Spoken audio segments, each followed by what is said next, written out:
New year, new you is the old adage. But this year, I encourage you to start small.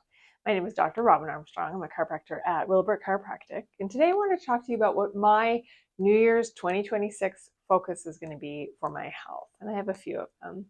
So I'm trying to start small and really dial into some specifics about my health goals and health routine.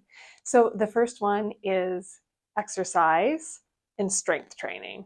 If you've been on the internet at all lately, you know that as we're aging, strength training becomes really important. As we age, we're fighting a losing battle. We're losing muscle mass with every year that passes. So we need to strength train in order to keep up with that loss. And I'm hoping to go a little bit above and beyond that so that it can also support my work, which is very physical, as well as the sport that I compete in, which is triathlon and swimming. So strength training is the piece of exercise that I'm going to try and focus and be consistent on. And I'm going to start small. My goal is 2 times a week, 30 minutes each time. And for me, that's manageable. The next piece I want to focus on is mobility. Now, despite being a yoga teacher for many years, I have gotten into a really bad habit of not stretching and not doing my mobility exercises.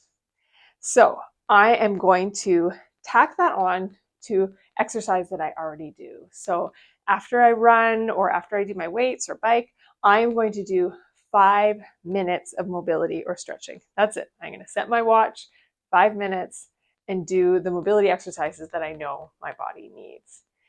The last piece is I am going to tighten up my bedtime. So sleep is really important for a number of reasons. Sleep is when we heal. Sleep is when we set our circadian rhythms. If we are disrupting those circadian rhythms, then our stress hormones can be really high, our cortisol, which can then have downstream impacts on weight management, of course, stress, but also pain. And I don't want any of that.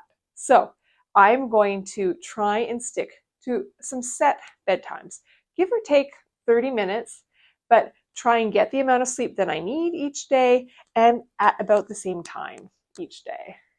So what are your goals and how can you start small in trying to achieve them? If you have any questions about what I've talked about here today, please feel free to ask myself, Dr. Robin Armstrong, or Dr. Jody Freedman. We're always happy to help.